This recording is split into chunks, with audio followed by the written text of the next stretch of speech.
Es esmu novērojis, ne tikai novērojis, bet tagad man ir vairāk kā skaidrs tas, ka bez runāšanas un komunikācijas mēs īsti uz priekšu nevaram pilnvērtīgi kustēties.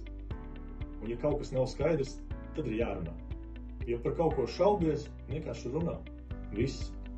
Nav svarīgi, ko tu saki, bet kā tu to pasaki. Mēs ar vēsu prātu, mierīgi un uz priekšu. Mājās man ir tā, ka pats labākais tas, ko man bērni ir pateikuši, jau klau, tēt, tu nedusmojies. Tu neesi dusmīgs par to, ko es izdarīju, vai tas, ko es tev tagad pateicu.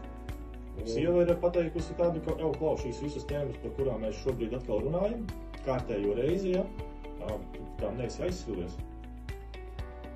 Par to visu tā kā runā mierīgi, jā, un tā kā, nezinu, ar veselo saprātu vai kaut tādā.